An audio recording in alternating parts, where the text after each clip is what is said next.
Hi, I'm Meshal Malik, and you're watching Indus Special. Health experts believe that we are more likely to see disease outbreaks become more frequent around the world. Witnessing SARS, swine flu, Ebola, and now the new coronavirus. What lessons have been learned on how to deal with virus outbreaks? And what more can be done to prepare for pandemics? That's our discussion today. Joining us is Dr. Munir, who's a virologist, joining us from Leung. Also joining us is Dr. Saad, Omer, who's the director of Yale Institute for Global Health. He joins us from Connecticut. Thank you both for joining us and welcome to the show. Dr. Omer, let me begin with you. Now, according to the Global Preparedness Monitoring Board's report that was released in 2019, between 2011 and 2018, the World Health Organization tracked more than 1,400 epidemic events in 172 countries. Now, the question rises is that why are we seeing more and more viruses spread at such a large scale? So there are two things. First of all, we are identifying more of these outbreaks than before. So our ability to detect these outbreaks have increased. So that's one reason why we are seeing more of them. But the other reason is that there is more travel between populations, and there's more exposure between animal reservoirs that carry these viruses. For example, bats and and then subsequently intermediate hosts, etc., and humans. So if there are more humans to interact with some of these animal reservoirs, and there is more human-to-human travel, the probability of these outbreaks happening goes up. Right. Another interesting dimension to was brought up was that climate change and the change in environmental factors is also leading to an increasing risk of the spread of diseases. Do you think that's the case, and that's something we're going to see increase in the future? Yeah, we've seen that these diseases have found new niches in different populations where they weren't there before. So global climate change and increase in mean temperature actually does play a role in sort of increasing the probability of some of these outbreaks. Right. Dr. Munir, now, from a layman's perspective, when we talk about disease outbreak and the fact that more and more people are prone to them, is immunity also brought into question here, that more and more people are becoming less immune, their immunity levels are falling? Well, one thing is important to really clarify before we go into this debate is that there has been only three ways by which you can control a global pandemic. First, that people would have a natural immunity against the infection, or we have a very good vaccine that can work against that pathogen, or people change the behavior. So the first question about having immunity against the viruses, that is one of the fundamental principles to have resistance. We all are infected on a daily basis with millions of pathogens, bacteria, viruses. But majority of the time we cope with that infection mainly because our immune system is at a strong point, and the majority of the cases that is sufficient enough is sufficient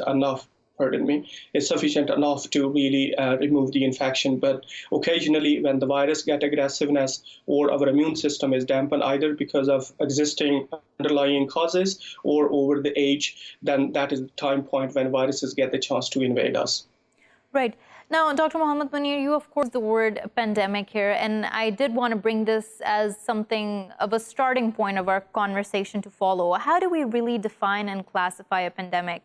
And I mean, of course, not every outbreak is one, but what are some of the signs or what are some of the classifications for it?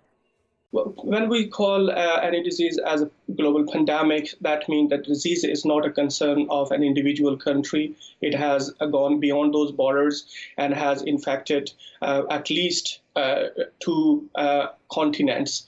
And this pandemic is not really a legal term. It's more descriptive about the spectrum of the disease, how far it has gone.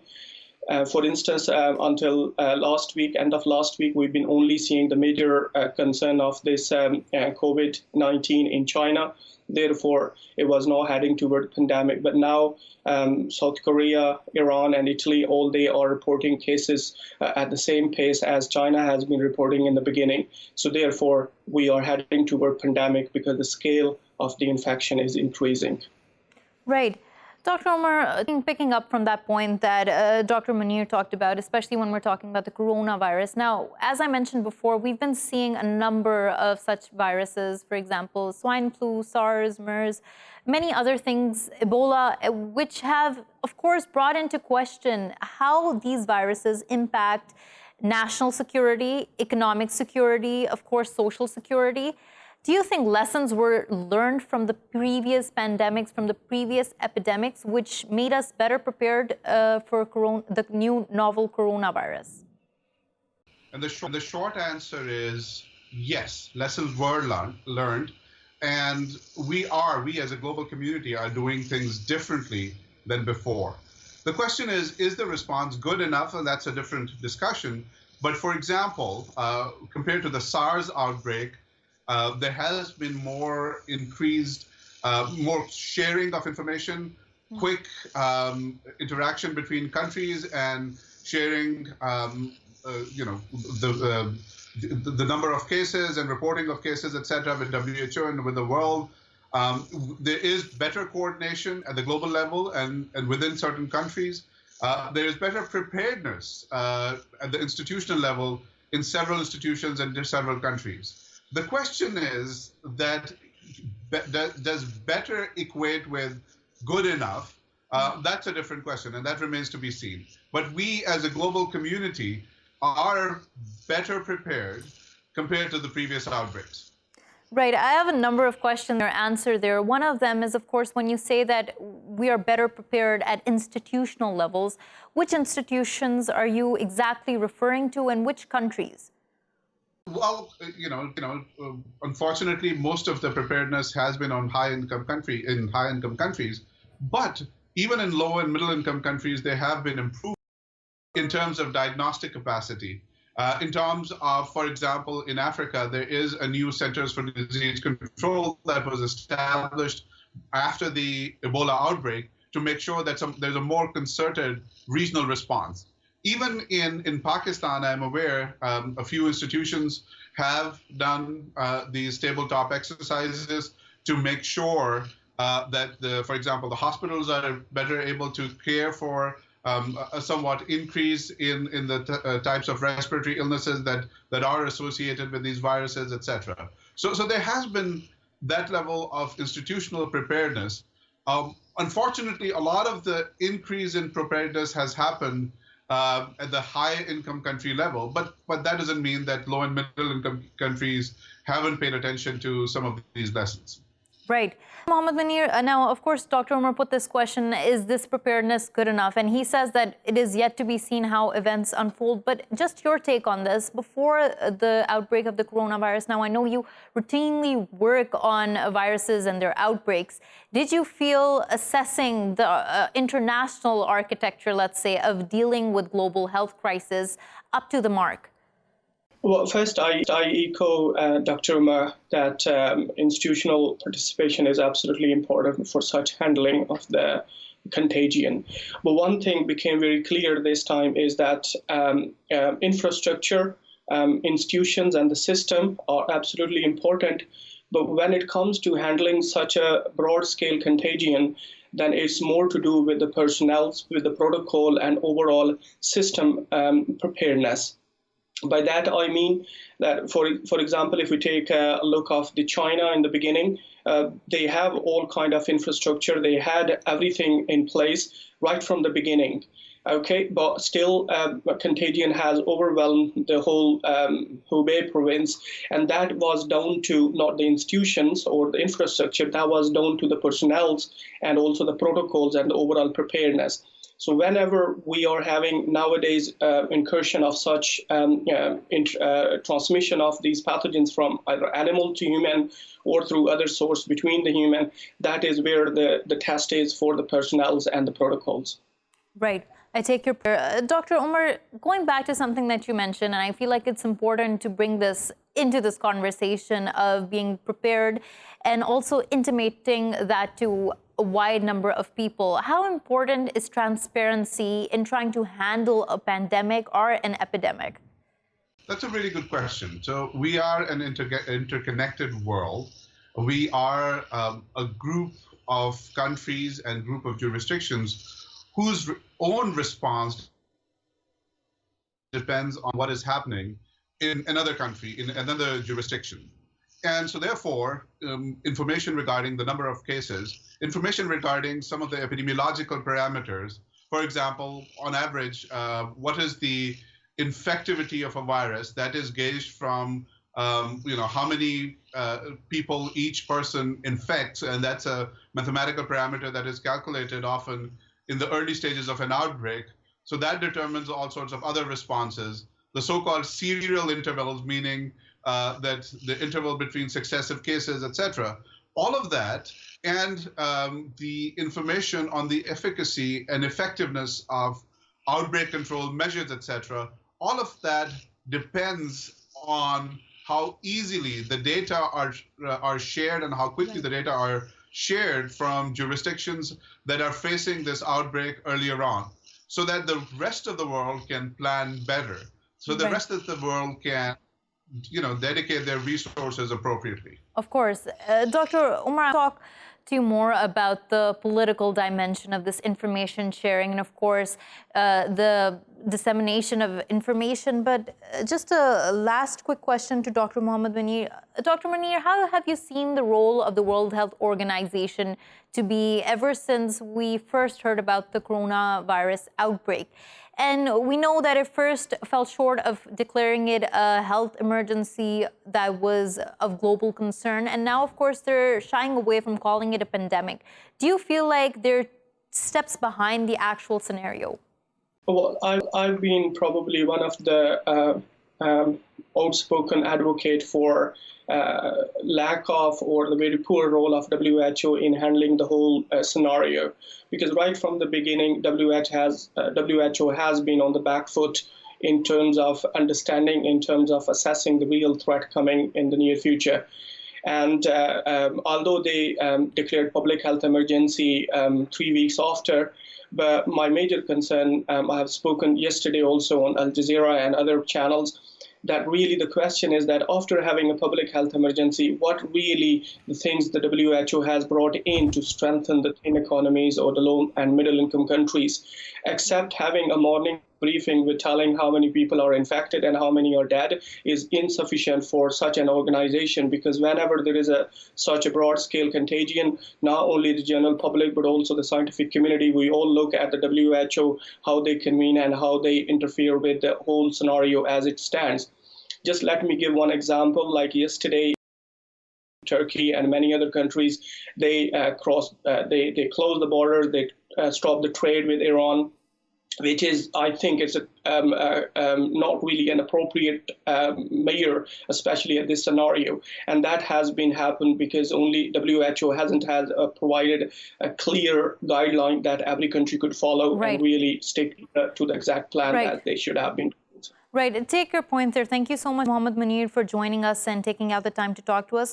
Dr. Saad, Omer, that's an essential point, that during these times, of course, the institutions that the world looks towards is the World Health Organization, the World Bank for funding. Do you think they've been up to the mark? Now, not just when we're talking about how they have handled this new novel coronavirus, but also in terms of actual capacity building and financing? I would take the questions in two separate parts, because WHO is different. The World Health Organization is different in terms of its scope, its legal authority, its convening power, etc., than the World Bank. So far as the WHO is concerned, and people do not often, the global community doesn't completely appreciate the fact that it is more of a technical agency than a funding agency or an entity with substantial resources. It has a budget which is lower than a medium-sized hospital in a high-income country. And so therefore, their utility lies in developing guidelines, in convening and disseminating technical information. Do you think they've been up to the mark in that regard? So there may be some areas of improvement, but under the circumstances, for example, there are travel guidelines that WHO has developed.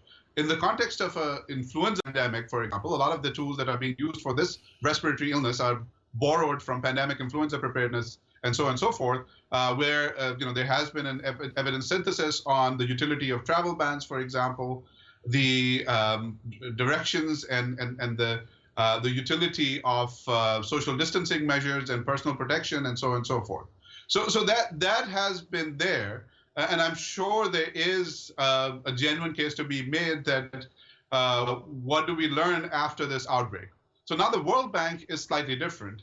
My understanding is they have made available these emergency resources, and they have allowed countries to restructure some of the current resources that they draw from in the context of this outbreak. Right. However, a lot of the interaction is bilateral, and it depends on the country itself as well. Right. Now, the World Bank does have the Pandemic Emergency Financing Facility. One of the things that came to light are their pandemic bonds, which seem to be a failure as an experiment. What other things are out there for especially supporting developing nations, those that don't have the resources to cope with pandemics such as this? What do you think is happening there, and what more do you think can be done by the international community? So there certainly there can be a more robustness of resources that are available, but also, I think. Dr. Saad, Omer, sorry to interject there, but that is one of the things that I do want to pick apart. When you say that there needs to be a robustness of resources, how do we get to that point? Because everyone agrees we have a lack of resources. How do we get there actually in practical terms? So Pakistan is a large country, a country of over 200 million people. And often the knee-jerk reaction is to look outside towards other external entities for additional resources. Pakistan has its own substantial resources, and other countries have shown that often it's a prioritization of resources, leveraging.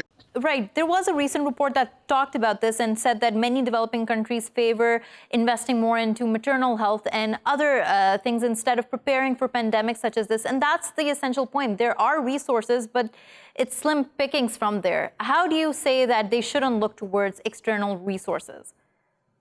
I'm not saying they shouldn't look towards external resources. I'm saying that's not the exclusive source of resources.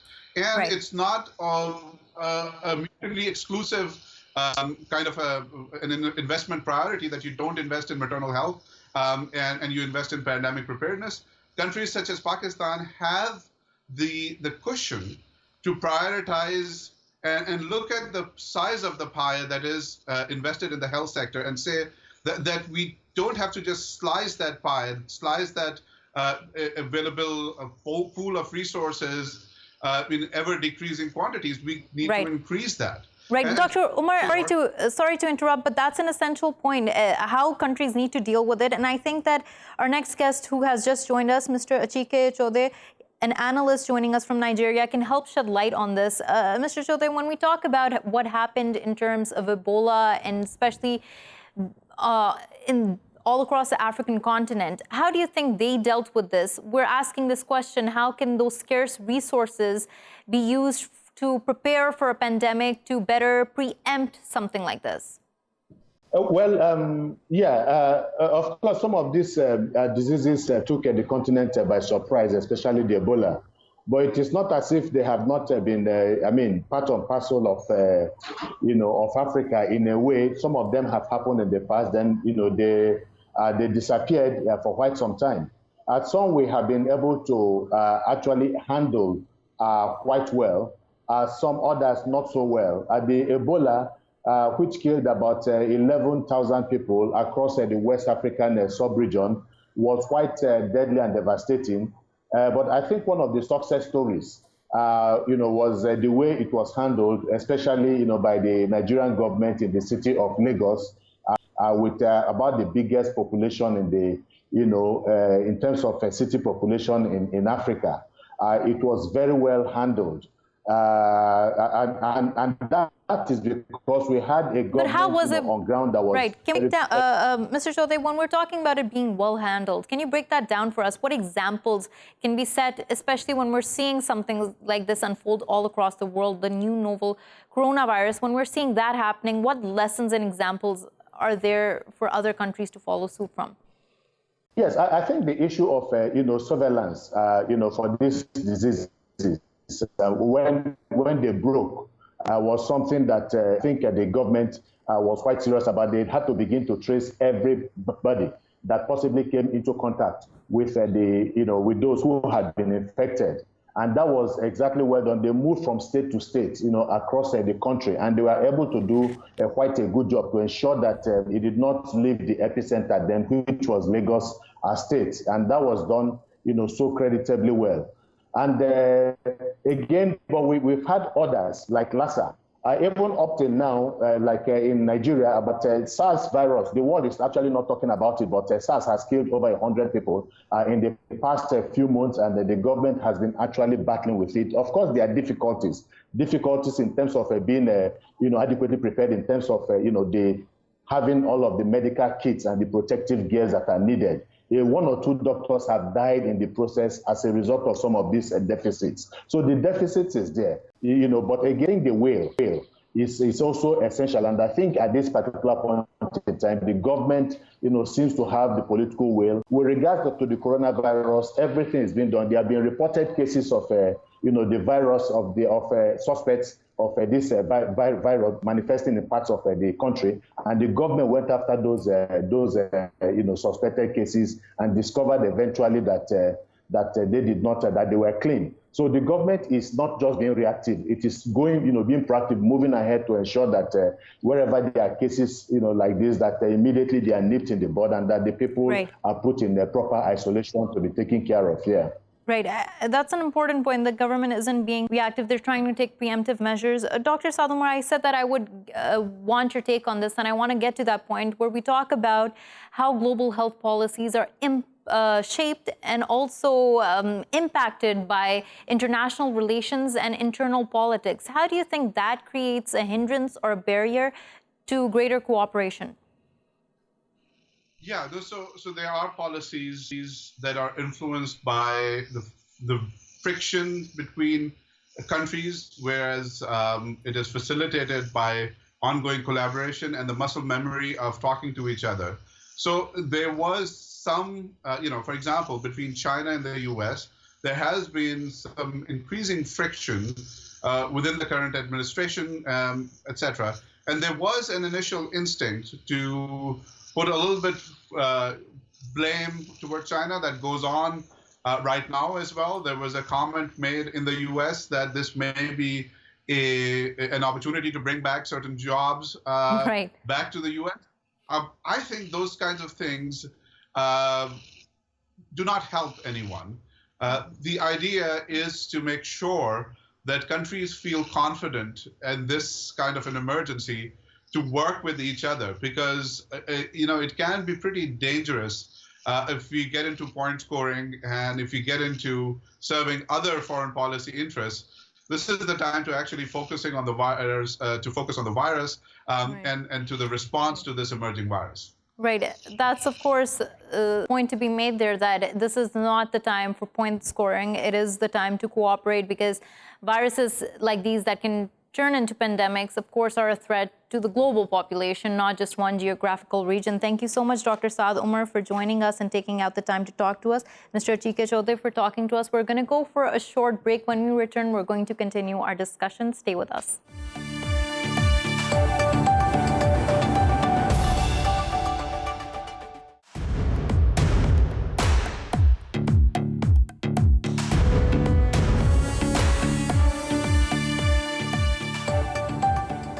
Welcome back to the show. Damage by epidemics and pandemics is devastating. While causing illness and death, the disease has also grave impact on economic and social security.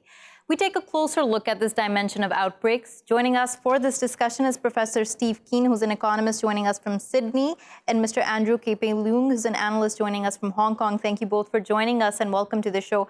Mr. Leung, let me begin with you. Of course, you are closer to the region, the epicenter of where the novel coronavirus broke out. When we look at the latest developments, how well do you feel like in terms of preparedness for this is on the ground, and how well do you think governments are dealing with this? I think first of all, it's a wake-up call to the government, to Beijing and China, but also to Hong Kong and other regions around the world, as this virus seems to be very exceptional, very unusual, in that even without any symptoms, it could be a asymptomatic carrier, and that spreads the disease very rapidly without being detected. And you can see that it's now spreading to outside China quite rapidly, to Korea, for example. All of a sudden, today, all of a sudden, hundreds more cases, all of a sudden, and of course to as far as Iran and in even Italy. So I think that this is have every potential of being a pandemic. It's in a way, it is a black swan, because most countries are unprepared, not only in terms of institutions, medical supplies, protective equipment, and also how the society needs to be organized, because ordinary citizens, they're not used to taking this very high degree of precaution in face of this spreading of this unusual virus. So that's calls into question. I think that this is exercise in a lot of self-inspection as the virus spreading around other countries in the world. How governments, individuals, societies, businesses, and how people conduct their daily lives, and even cross-border traffic interaction in an age of globalization. Now, how all these issues need to be tackled, I think, is a wake-up call for everybody. Right.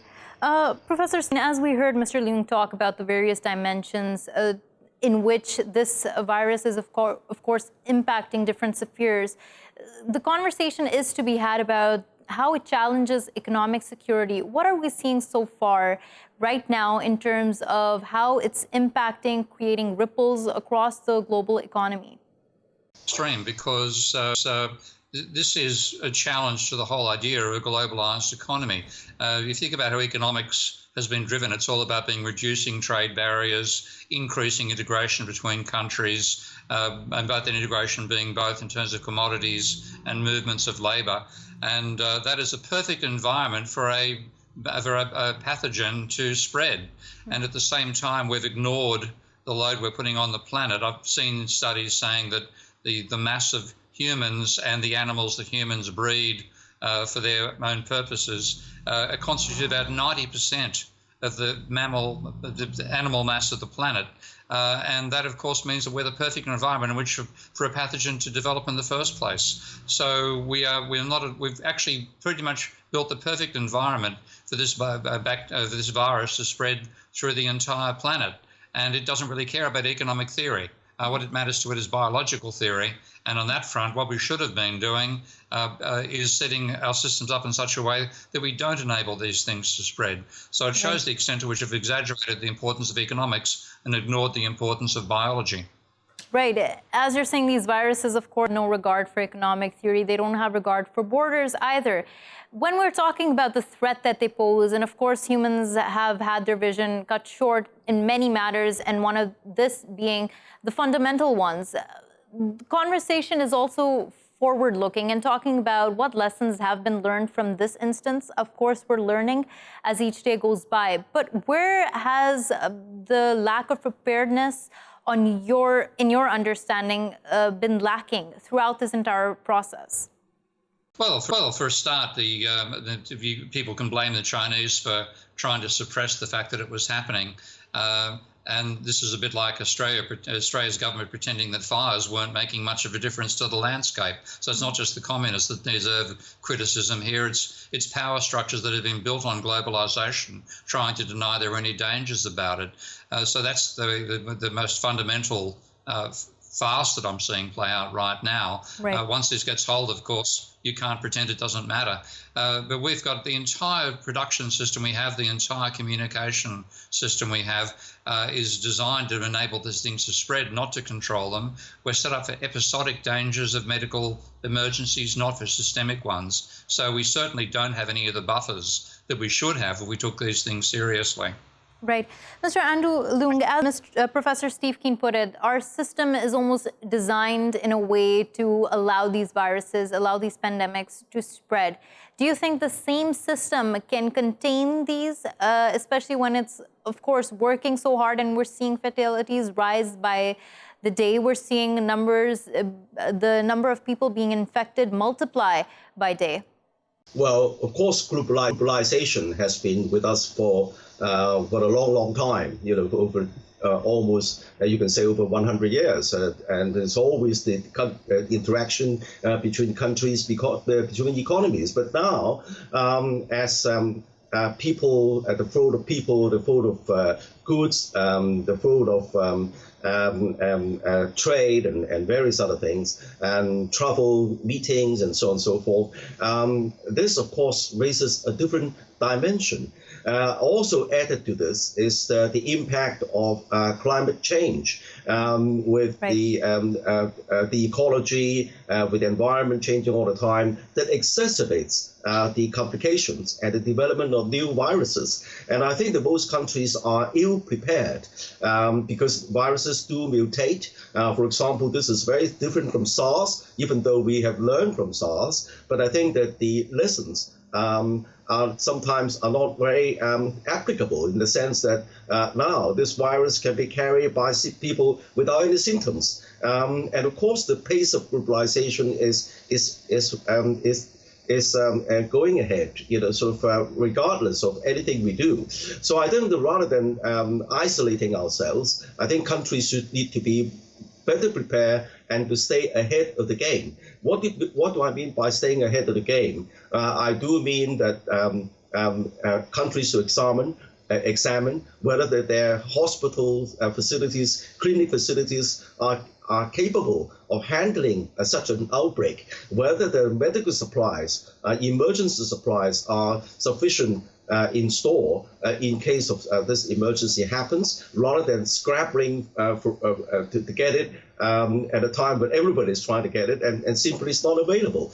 And thirdly, whether the citizens have developed a deeper knowledge of the degree of hygiene that is required in an increasingly globalized world, and interaction between people going to a marketplace, people gathering even in closed areas. So all these issues need to be looked at. And of course, the World Health Organization plays a very important role to promote this degree of awareness, and also coordinate the kind of global response. Right. Mr. Leung, that's an important point, how the World Health Organization needs to be the institution that disseminates knowledge and needs to be ahead of the game. But to that same point of what needs to be done as a preemptive measure, of course, the unpredictability of these viruses makes it difficult to prepare for them. But Professor Steve Keen, when we talk about what needs to happen in the future after this, what lessons have been learned from the previous outbreaks such as SARS, Ebola, and now, of course, with the novel coronavirus, and getting back to this point of funding and actually building infrastructure and capacity building between countries which have the resources and those that don't, do you feel like there can be any practical changes made to how we've been dealing with these pandemics all along? No, I think we're most likely to make the same mistake the WHO itself made when this was initially announced, and that's what they said. They didn't want to cause any damage to global trade. And I saw some wits saying they didn't know the World Health Organization's main responsibility was promoting trade. But that's become the dominant attitude, that we've got to keep the economy ticking. Terrible if some people die in the process. That's okay when you've got something which is episodic, not when it's systemic. So I think this is a giant wake-up call. Mind you, it's very late. There was a brilliant book written by the New York Times health correspondent about 25, 30 years ago called The Coming Plague, saying that at some stage there'd be a combination of both a virulent disease and a transmissible one. Now, this doesn't look as though it's as virulent as diseases can be. It seems to be hitting those that mainly got vulnerable immune systems. But we have to learn from it now and say, okay, health and biology have to take priority over economics. We need to redesign our economic systems to have less globalization. We need people to have buffers. That means they can feasibly stay out of contact for a substantial length of time. All these things are a complete reversal of the direction of the last 40 years. And when we talk about investment, of course, as you've mentioned, there are many underpinnings, many other motives at hand at which prevent the proper dissemination of information, correct information from reaching the person, reaching the audience. But what ways of financing and investment can exist out there in the international community which don't rely so heavily on these institutions? I think we're at a loss because this is the sort of thing you can't make a profit out of. Right. Individual corporations may well do very well ultimately, but this is not going to be a profit center for the global economy. This is the point where we have to start thinking ourselves as a species and not as profit and loss accounts. And that means governments funding large operations to provide buffer stocks, build up the example, masks, for example. I've seen reports of masks prices increasing by a factor of 20 when this sort of thing strikes. You can't allow that to happen. You can't allow the market system to mean that fundamentally people are going to die on a grand scale, on a plague level scale, without state action. So it's really going against the whole privatized orientation of the last 40 years. And because the vested interest in that is so strong, this will be resisted, I think, even after it becomes obviously a very dangerous pandemic. Right. Mr. Leung, Professor Keane talked about this. There's not much profit to be made in trying to prevent pandemics and trying to support countries which lack the capacities or resources to deal with this. But we do know that this comes at a cost. The World Bank Health Practice Manager pointed out that SARS almost cost $54 billion to the economy. It caused losses amounting to that much. Can we see this happening this time around as well? What are the predictions about the global economy and what we can expect in the coming days?